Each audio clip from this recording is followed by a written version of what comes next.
Hello and welcome to Bubble Hearthing. I'm Bubble and you're fantastic. And today we're going to be learning about some of the cards from Strixhaven School of Mages, the new magic set coming out on the 15th of this month, the current month they're talking about. Anywho, so there's a new mechanic and then there's actually a couple new mechanics. The first one we're going to be addressing is the learn/lesson mechanic. We're going to be looking at the lesson cards and one other card that is not a lesson to help introduce them. You know, little segues. So in order to do that, let's take a look at something, because, you know, I don't really have great additional statements. Here we go, cram session, which is what I'm doing now, because the cards are releasing pretty damn soon, so I want to get them out there before gameplay happens. Like last time, I only got 2 reviews out there. Felt pretty bad, you know, and I call myself a content creator. It's on my resume. Anyway, so there's a card here, cram session. Don't worry about the CMC or the mana value, as it's going to be called now. Literally, same thing. You gain 4 life, cool, but the important thing here is right there, it says learn. Yes, so we're going to take a look at the little reminder text there. When you learn, when a card tells you to learn, you have to take your face, put it into a book, and recite the dictionary in reverse alphabetical order. No, you may reveal a lesson card you own from outside the game and put it into your hand, or discard a card to draw a card. Turns out there's actually a third option there, which is not very interesting, but is worth noting. The third option is literally do nothing. You can ignore the learn thing entirely, and I guess you didn't learn anything, but hey, or maybe you knew so much there was nothing left to learn. Doesn't sound like the smartest thing, though. So, anyhow, let's take a look at it. The first option is you can reveal a lesson card from you own from outside the game, put it into your hand. So, at the moment, all the lessons are sorcery speed, and it'll actually say sorcery, little hyphen lesson. This one just says sorcery, but other ones will say lesson next to it. Also, you'll see a little thing in the top right, is it? No, the left corner. The top left corner will have like a little image. Oh, look, there's one right now. But before we go there, so what does this mean for the type of game that you're playing? Well, if you're playing casually, outside the game is just your collection. And this, we've seen this kind of effect before, playing things from outside the game, Fav, which is a big one. So hopefully this isn't too foreign of a concept. But outside the game is your collection if you're just playing, you know, casual, paper, whatever. If you're playing anything like in a tournament, in paper, then outside the game is your sideboard. Beyond that, if you're playing in best of 1 or best of 3 online, same thing, it is your sideboard. The only place it is your collection is if you're playing just casual paper tabletop magic. Let's see, now beyond that, your other option, if you don't want to get a lesson card because nothing really fits the occasion, or you already took all your lessons already and you're done, and you didn't have to cram for finals, whatever, then you can simply discard a card to draw a card. They want to give you another option instead of just saying you played all your lessons, too bad, now this card's 2 mana, gain 4 life, kind of sucks. So they give you that extra thing to kind of not make it feel so bad if you've learned everything there is to learn. And the last option is do nothing. If you like how your hand is as it is, you can just play this card, gain 4 life, and do nothing. That's perfectly fine. So now that we know what lesson, how we get lesson cards, let's see what they do. Environmental Sciences, I showed it a second ago, is the first one. There are a handful of lesson cards. I should say that there's a handful that are colored. Most of them are colorless, so you can put them in whatever deck you want, whatever sideboard you like. Usually, these are very watered down effects of cards that we kind of already have. You wouldn't really want to put these in your main deck because their effects are just so lackluster. They don't really warrant being a card there. But if you can play another card and just kind of, by the way, I have this other thing, that's pretty good value. That definitely makes up for the fact that or I guess it kind of balances the fact that their cost to benefit ratio is like not so great. Let's go take a look now. So in the case of Environmental Sciences, you pay 2 mana to search your library for a basic land card, reveal it, put it into your hand, then shuffle. You gain 2 life. So this is Revitalize, but a sorcery speed, and you always draw a land. Doesn't come into play. Yeah, so that's why it's not really a whole card. But you know what? This card might see some play. I don't even see why not. Should I have gone over some of the cards that actually get you these first? Maybe. It's worth noting that in draft, you kind of only want to put these in your sideboard. I don't really see anyone running these in like a main deck, and in constructed, there may be 1 or 2 that are main deckable, but the bulk of them should not be in your main deck. It's incorrect, I believe, on many accounts. So this one's a pretty solid one. Just general, if you want to ramp, here you go. If you want to stabilize, if you're not an aggressive deck, where I think learning in most cases for aggressive decks is kind of a drawback, because they do add, like, you know, cost to the card in order to balance it with that you get a whole other card, which can be a bit of a toolbox. So, cool. solid. Nothing wrong with this card, nothing crazy. Since we don't have Growth Spiral anymore, or Euro, or I don't know, whatever else else we don't have. It could be decent, but we do still have, is it rampant growth or is it not rampant growth? Okay, the 3 mana cultivate. We still have cultivate, and for 1 more mana you do so much more. So this is overshadowed by cultivate, but if you want to try to find some way to reliably get your land drops in colors that are not green, hey, you know what? Nothing wrong with that. Okay, expanded anatomy. A 3 mana, again colorless. Put 2 +1/+1 counters on target creature. It gains vigilance until end of turn. So again, going over that, for 3 mana, this is not a 3 mana effect. I could see that for like instant speed for 2 mana, and this is sorcery speed for 3. And even instant speed for 2 mana, I probably wouldn't see any play. But for what it is, I guess it could be a little more aggressive. It's an interesting card if you really need to try to reclaim the board. Still not fantastic. I think this is much weaker than the previous one, because the other one is much more versatile, and like, you know, land is good. You know, this one is like, okay, do I really need counters on my creature? Do I even have a creature? Probably not. So not very interested with this one. It could be decent with draft if you put it in your sideboard there and you get some learn card, because you can help break a stalled board state. Draft or any kind of sealed format, but otherwise in standard I think it's gonna not get any play at all. Introduction to Annihilation. 5 mana. It looks like it's black, but it's not. It's colorless, just because there's a lot of, you know, darkness in the artwork there. Alright, exile target non-land permanent. Its controller draws a card. This is, of course, you could just have 5 mana exile the thing, which is usually like Banishing Light, I believe is the card. Just white does it. But in order for this to be colorless and lessened, it has to have the drawback of whoever's thing you exile draws a card. I guess if you want to exile your own things and draw a card, then you know what? You broke the system. Congratulations, I just made this thing more yellow. And the yellow's down now. Cool. But also, just want to note there, that's like the Strixhaven campus in the background. It's kind of cool. Yeah, I like what I did. Anyway. This one could definitely see some sideboarding, some play there, and even in a limited format, in some kind of sealed thing, this might even go in the main deck. You would hate to do it, but if you just opened just no removal at all, if there was no way to do any of this stuff, if creatures just, if this is the only way to get things off the board, then you do what you gotta do. If you have 0 learn cards, and this is your only removal, I feel sorry. Either you drafted wrong, or you just opened really nasty things in your sealed packs or whatever. Hey, that sucks. But sometimes it's gonna happen to you. Let's see. But yeah, I definitely think this could see some play in standard, just as like a, you know, a 1 or 2 of there. You don't really want to often do this, because you're probably gonna have to play this the following turn, and then a sorcery speed, so it's really slow, and you give your opponent the resource back.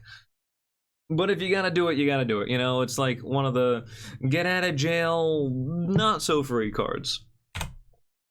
Introduction to Prophecy. 3 mana, 3 mana sorcery lesson. What do you know? Scry 2, then draw a card. We have actually seen this exact same effect for the cost of 1 blue in Preordain, which I believe, is that Preordain? Yeah, Preordain. Which very quickly got like banned or limited to 1 in a few formats because it's like too strong. Which is just Serum Visions backwards, where Serum Visions is draw a card, then scry 2. So in the case of this, you can go potentially 3 cards deep. You scry 2 if you want to put them both on the bottom of the deck. Then you can, you know, get a 3rd card.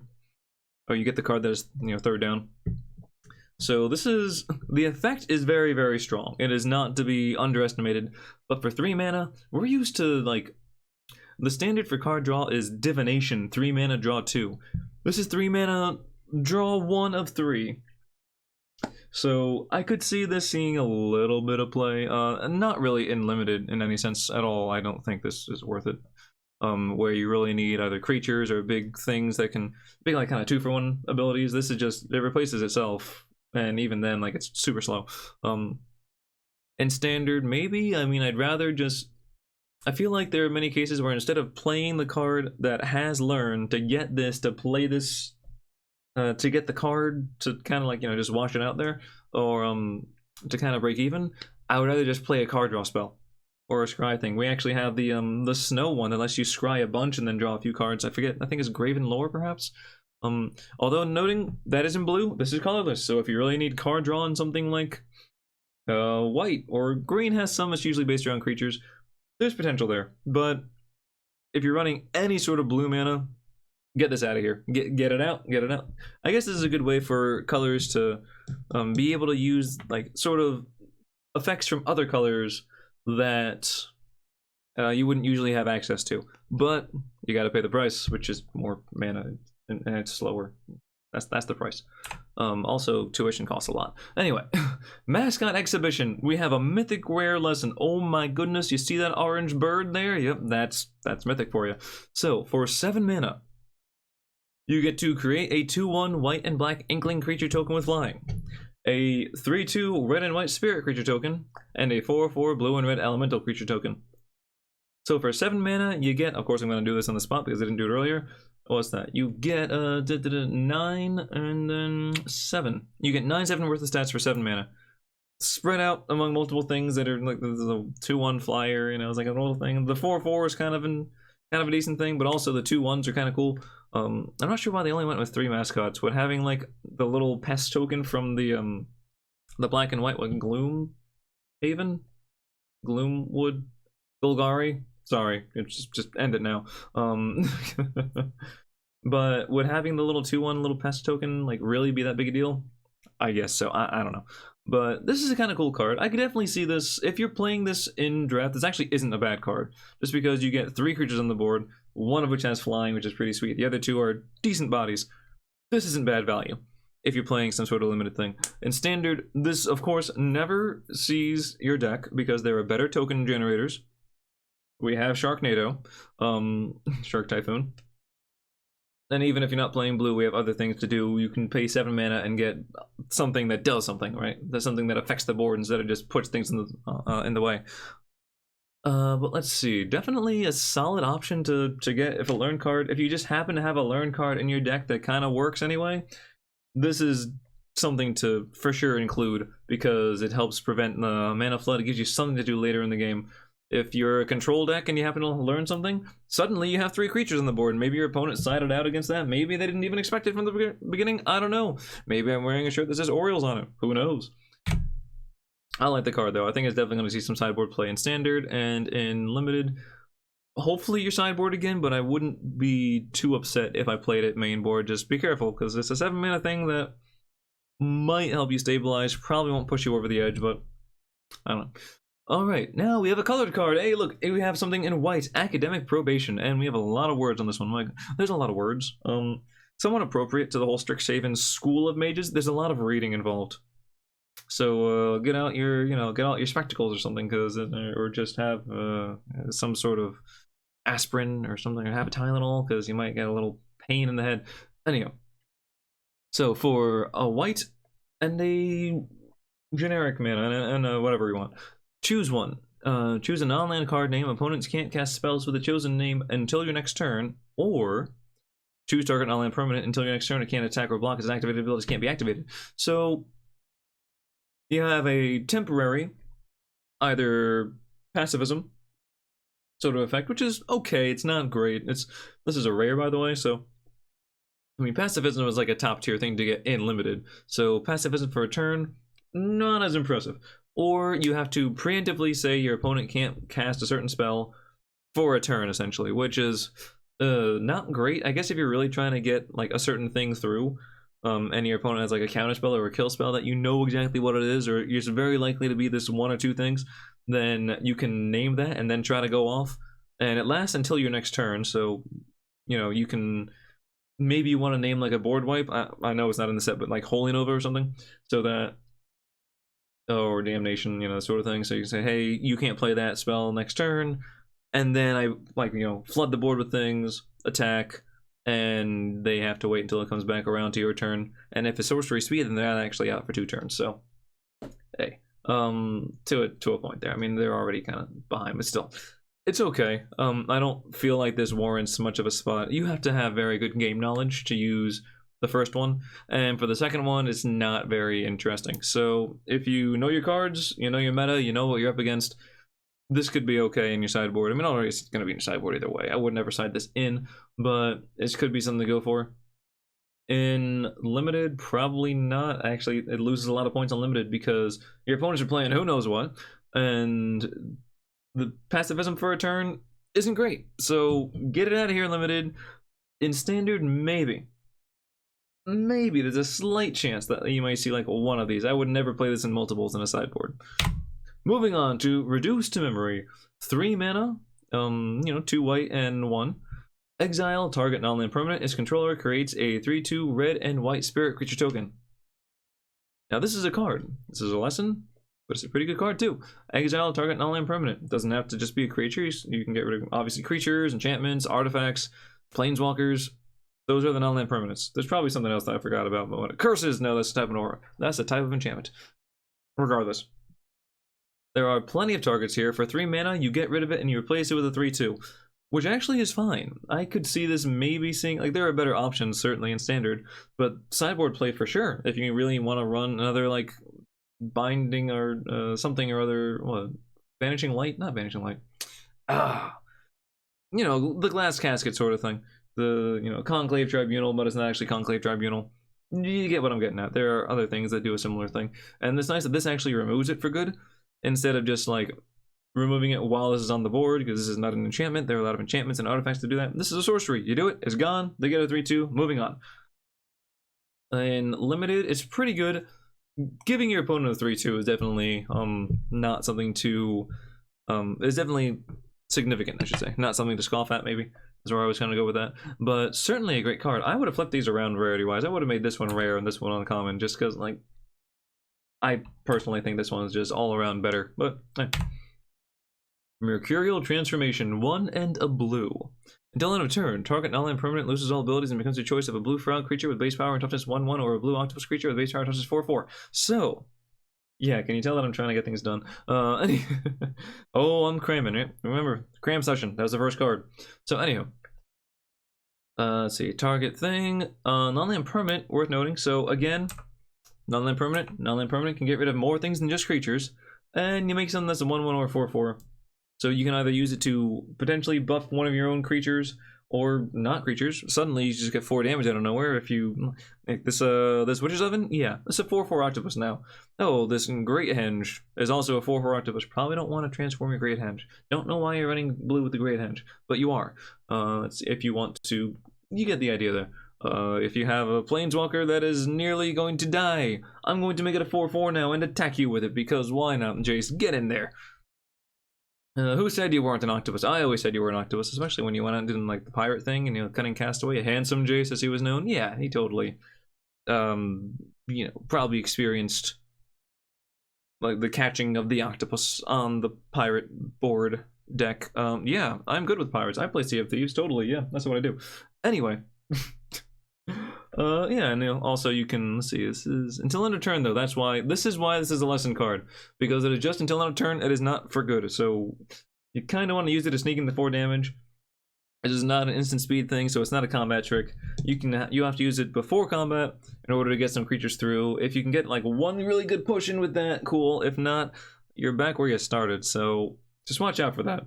Let's see, but beyond that, yeah, I mean, this is a solid thing to put in the sideboard, but if you want this kind of effect, I feel like you already have other options to do so, but it is kind of a potentially aggressive card in blue, so, hey, maybe that's just what you need.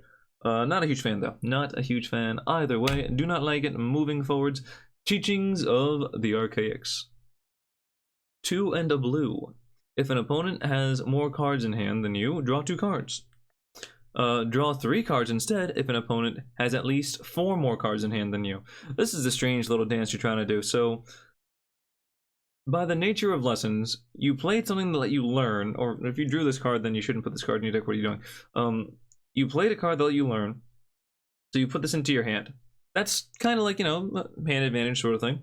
Then you're playing this card where you want to be behind in hand advantage, behind in cards in hand, but you're playing cards that add cards to your hand. Yeah, not a huge fan there. Like, if you're playing this to try to get some great card draw, it's not really where you want to be. Sure, you can have it on the side in case you fall back on things, in case you get a really nasty string of draws that just aren't working out for you. Land, land, land, land, land. If you're flooded and you don't know what to do. And finally, you get to the chance to learn. This is what you go for? I don't know, if you got all those lands, maybe just go for the Mascot, like, Stampede. I don't know. Maybe your opponent has bigger creatures and you just need some other answer. But it's decent. But let's put this in a situation. So your opponent has more cards than you, draw 2 cards. Okay, nice. Just standard, straight up. You can use 3 mana to draw 2. That's divination, but it's kind of like almost a free divination you pull from outside the deck, you know. Okay, fine. In order to get the draw 3, your opponent has to have at least 4 more cards in hand than you. That is a lot, and I feel bad for you. And what are you doing, honestly, with your life? Are you trying to do something? This is not like Yu-Gi-Oh, where you can have the Infernities. This is not an Infernity deck. Am I thinking of Infernities? Yeah, Infernity Archfiend, Infernity, Launcher. Yeah, that's the one. But this isn't it. So you must have yourself in a pretty nasty spot, or your opponent has like the worst cards in hand. I don't know, the worst luck in the game. I don't know. Yeah, to have like that many cards in hand and you still somehow are ahead. I don't know. This is a come from behind card, which is not usually great. Also, even so, like 3 mana draw 3 is good. Don't get me wrong, it's actually pretty decent, but there are other cards that do just like sort of better effects. You know what I mean? So, even sideboarding, it's kind of a push. I do not care for this card. I like the artwork. I think the artwork's really cool. That's about it. All right, confront the past. Oh, Liliana. That arc's nice. Oh, by the way, Liliana's in the set, in case you didn't know. There you go. She is Professor Onyx, just so you know. Just putting it out there. Spoilers, but we're going to watch the other videos anyway, so now you know. It costs X and a black. Choose one, return target Planeswalker card with mana value X or less from your graveyard to your battlefield. Again, they just replaced converter mana cost to mana value because it's less words, it takes up less space. And they think it's a little more intuitive, which could be. So, you can either, reanimate a Planeswalker, essentially, or remove twice X loyalty counters from target Planeswalker and opponent controls. Very strange, very particular effect on that second part, but obviously you're only going to be putting this card in your sideboard if you have Planeswalkers. You're not going to use this as the Planeswalker killer, because there are better cards that just kill Planeswalkers outright. Instead of like, I'm going to put 4 mana in here to remove 8 counters from you, where I could just play 3 mana and kill whatever, it's Murderous Rider is still a card, right? Oh, but you lose 2 life. Yeah, but then you get the 2/3 with lifelink, and it's just a good card. It's just such a good card. Oh, such a good card. So, this is okay, though. The fact that you can... Usually X is going to be around, I don't know, 5 or 4 or 5, something along those lines. So, you're going to pay 5 or 6 to basically play an extra copy of your Planeswalker that you can kind of tutor out from the sideboard. That's not bad. If you're playing some sort of Walker's deck, this actually is not a bad option for you. And it gets a little more value if your opponent is also playing Planeswalkers, because then now it's a kill spell. So, I like this card. I think this card is legit. In Limited, this card is terrible. How many Planeswalkers are we going to have? There's 3, right? 3 or 4? Yeah. Because there's the brother and sister, Will and Rowan, there's Professor Onyx, there's Luca, I think there's Casamina, so it's like 5-ish? Yeah, I think there's 5 Planeswalkers in the set. Anyway, this is not War of the Spark, so the odds that you are playing against someone with a Planeswalker, not very good. So yeah, in Limited, don't even bother running this card. Throw it into your sideboard and forget about it. In Standard, yeah, if Walkers are a thing, Esper Walkers, please, I love Esper, and Esper's not been good. I'm counting on you. I'm going to hope that you get me where I want to be. Necrotic Fumes. It costs 1 and 2 black. As an additional cost to cast this spell, exile a creature you control. And then you get to exile target creature or Planeswalker. Not target non-land permanent. This says creature or Planeswalker. So for 3 mana, you get to rub your eye a little bit and wonder what is in there. No. And of course it does cost a creature. Oh, but I can just get rid of all. There's plenty of tokens. There's pest tokens and there's ink tokens, and they're really easy to come by. And other inklings are like spirit tokens, right? They're spirits. Yeah, and I can just make tokens all the time. Yes, but it costs you something. Okay, it's not free. It's not just 3 mana sorcery suite exile something. You gotta get rid of a creature. Worst case scenario, you have nothing to do, or you end up going like a 2-for-1 because you sacrifice this.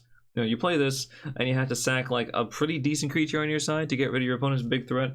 Sure, like you can say that, well, I got rid of my 3/3 to kill their 5/5, and I'm gonna push through with whatever I get next. But then you're basically just turning this into a +2/+2, like a little combat trick, which is not too exciting. So this is more of a limited card. In Standard, it should see 0 play in Standard. But in Limited, if you need to, if you somehow have like the board but not the power, this can help you get through. Or if you need to get rid of a Planeswalker. Unlikely, but that's why I can go on the sideboard, right? Alright, moving on. Illuminate History. For 2 and 2 red. Discard any number of cards. Whatever. Discard 20 cards. Okay, well, as many as you have in your hand at least. And then draw that many cards. Then, if there are 7 or more cards in your graveyard, create a 3/2 red and white spirit creature token. You know what? That's not too bad. Of course, When you play, these kind of effects aren't really fantastic. You know, there's like Valakut Awakening, which is that what it's called, Valakut Awakening, or is it the other Valakut? There's Valakut Reforged. There's the dual face one where it saw some play in like combo decks to be able to put cards back into your deck that you don't want to draw, and then draw more combo answer things, or just ways to answer the board state if you're behind. But aside from that, you really don't do much of the whole discard X cards to draw X cards thing. But it's very, very on brand, and you know what? There's nothing wrong with it. And the fact that you could also potentially get just a 3/2 out of it, a 4-mana 3/2 is horrible. But a 4-mana, you know, rummage a little bit, and then 3/2, okay, you know what? Now we're kind of talking. I don't believe that this will see much play at all. I think that odds are, if maybe like in a Jeskai deck or something red and blue for sure. Because if it's just mono red, you don't want to play something this slow. You want to dump your hand on the board and keep going. You don't want to spend 4 mana on a 3/2 where you still have Torbrand and suddenly everything just kills people. And you have the Embercleave, which usually costs around 3 or 4 when you flash it in. And Annex came in the previous turn, and you're going to do that, and you're going to kill your opponent with all the things.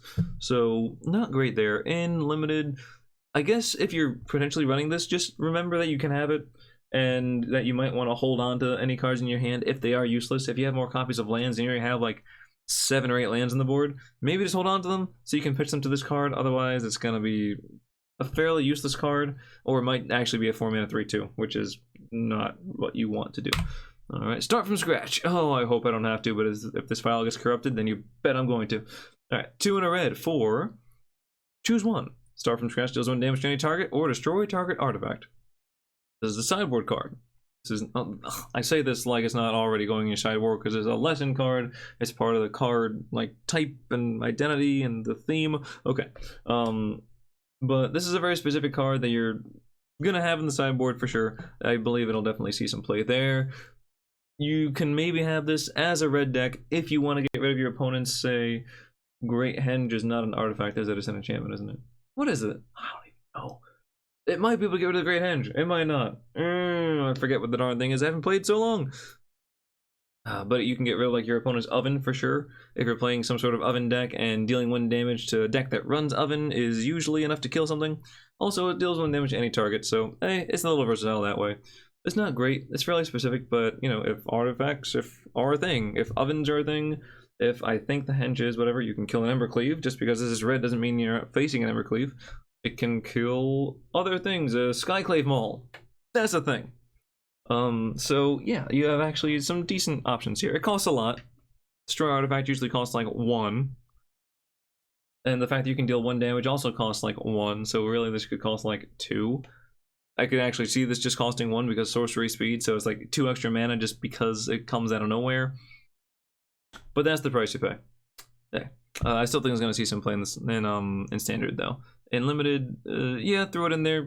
There's a chance your opponent drops an artifact down and you want to get rid of it, but don't count on this winning you any games. All right, basic conjuration. 1 and 2 green. Look at the top 6 cards of your library. You may reveal a creature card from among them and put it into your hand.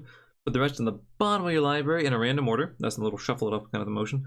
And you gain 3 life. This is almost a card. This is almost a full card. If it was something else, that'd be good. Now, if it was an instant speed, then I can actually see that. You know, 3 mana instant speed. Look at the top 6. Put a card into your hand. Gain 3. Okay, you know what? There's nothing wrong with that. Sorcery speed is what kind of brings it down. Now, in limited, this is actually a really nice card because what wins games? Usually creatures win games. Usually you don't end up decking out your opponent. You could, but not usually. So that's actually nice. That's also the fact that you gain 3 life is great because it can help you stabilize a little bit to maybe play the creature on the following turn, or maybe the same turn if it wasn't a huge creature and you're just doing what you got to do. In standard, there are other cards that can do things, but this actually isn't really a bad option.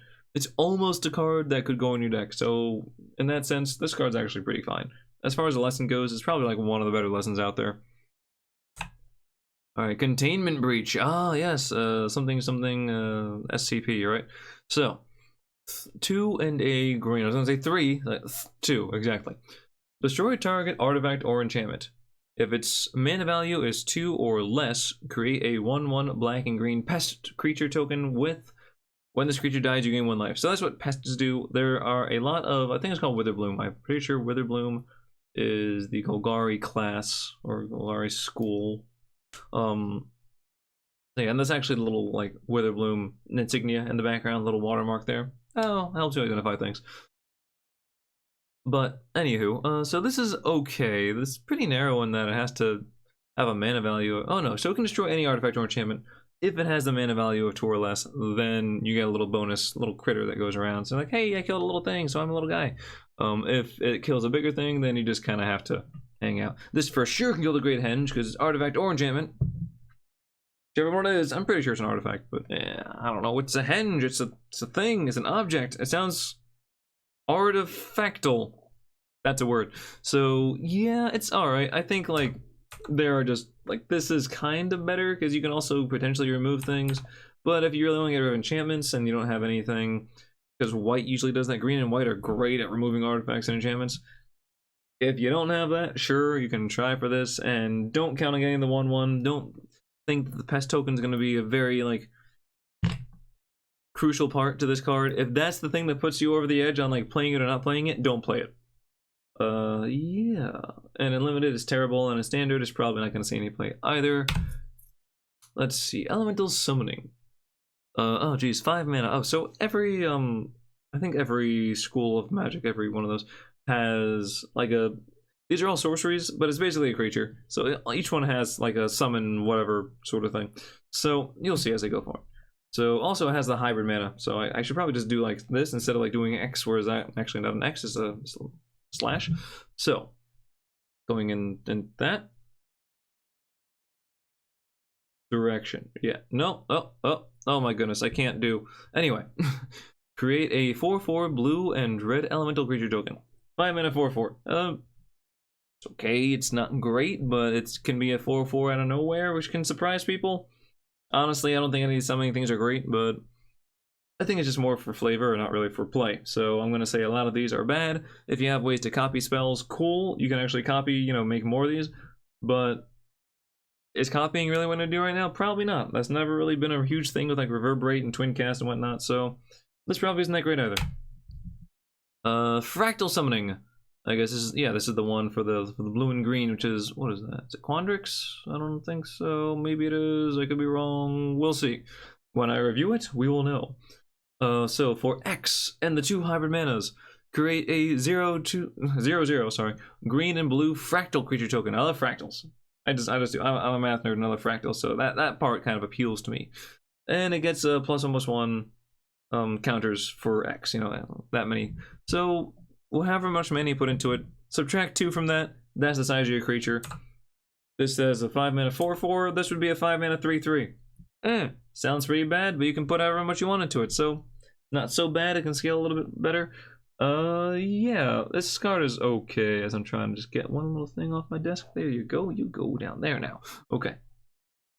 Really not a huge fan of this. I mean, it does play towards the whole thing with the blue-green, I'm pretty sure it's Quandrix, but we'll see if I'm wrong later, where they want creatures that have the same power and toughness for whatever reason. That's like a little sub-theme in their class, in their school. So, oh, look, it says Quandrix in the flavor text. Okay, I got it right, folks. I didn't cheat, trust me, I didn't cheat. I don't do that. Okay, so it fits in there, but otherwise, like, what's the use, really? I don't really know if that's a huge benefit to having things with the same power and toughness. I don't know if it was really like the best payoff. It'll just be a little coincidental thing. Oh look, Left-Struck Beast is a 5/5 and Questing Beast is a 4/4 and they happen to trigger things now. Cool. Okay. Inkling summoning. Hey, look at that. Okay, I like the Inklings. I think they're pretty nice. But anywho, this is a 3 mana 1 and 2 hybrid of the. So if I go this way, I actually want to go this there. I found it. Because I was going like this. No, it's like that. Like, no, I'm going the same. That if I want to have the slash going in the same direction as like the card, if I want to continue. Anyway, create a 2/1 white and black Inkling creature token with flying. 3 mana, make a 2/1 flyer. That's it. They're not spirits. Okay, so the red white and the lore hold makes spirit tokens, but they don't fly. These are not spirits, but they do fly. Sure. This is fine. It's fine. I actually could definitely see this seeing some play. sideboarded, sure, in limited, because just having access to a flyer is usually important at some point in the game. Usually your opponent plays a flyer. If you can't block it, you lose. That's it. If you don't have anything to get in his way, you're going to lose the game because the flyer is going to chomp you down. Or going to peck you down, you know, a little tiny little bit, and you're dead. So that's unfortunate. So this is just a fine thing to get in the way there. I think there are a few things that interact with inklings. I think there's like an inkling lord maybe, or some. There's an enchantment that buffs them, I'm pretty sure. But they're kind of neat. I like them. I don't think this card's fantastic, but if you're playing limited, you can throw it in there. What do we know? Pest summon. Is that the last one? It is not, but it's almost the last one. Pest summoning. So one and the hybrid of the black-green variety. Create 2 1/1 black and green pest creature tokens with when this creature dies, you gain 1 life. That's right, they're pests. Those are kind of cool. There's no white, so there isn't too much of like the, you know, gain life and deal damage sort of thing, or gain life triggers. Although I think, is it Veto or is it someone else? There's the black, I believe, is a cleric, as in standard now, that has the sort of like the sanguine bond effect, where when you gain life, you deal damage to your opponent. So that's pretty nice. This is fine. It's nothing crazy, but if you want to get some little life gain triggers, or you want to swarm the board for whatever reason, then this will help you get there. It's cool. It's kind of on brand. Alright, put the pests in the mud. Wait. Okay, we're done waiting. In standard, get out of here. In limited, you want to play this kind of thing early usually, or you want to just use them for chunk blockers? Hopefully you have a better answer though. Alright, spirit summoning. Oh, here we go. So there's a spirits for lore hold. So, does it say here? Okay, so this one says lore hold in the bottom. This one does not say gloomish marsh. I forget the names almost immediately. So one and the hybrid red whites. 2 of those, by the way. Create a 3/2 red and white spirit creature token. This is probably like the best token for how much mana you're putting into it, because 3 mana make a 3/2. Still bad, but less bad than the other ones were bad, instead of the 5 mana 4/4, because like 2 mana 2/1 is all right, but it's not as bad as like a 3 mana 3/2. That just feels even worse. I don't know, for some reason that seems like to make more sense. If you scale up a lot, like, yeah, you're gonna make an 8 mana 8/7. No, for 8 mana you can get things that are enormous, not 8 power, you know. Whereas 1 mana 1/1, yeah, makes sense. I think any kind of red deck would usually play that. With upside, you're there. You're in the deck. Congratulations, red deck, you have won. So there we are there. This is cool. This is fine. It could even potentially see its way into a red deck, just because maybe you play a card that can potentially get some more card advantage and some stuff because you ran out your cards, you know, ran out your whole hand already. And this is a good way of also replenishing your presence on the board. And that's it. We went over all the lessons in less than an hour. There aren't that many lesson cards, but Orioles. Oh no! It's almost like I live in Baltimore or something. Oh my god. So I don't know. I don't follow the sports too much, but when I do, then it's always the sports ball for me.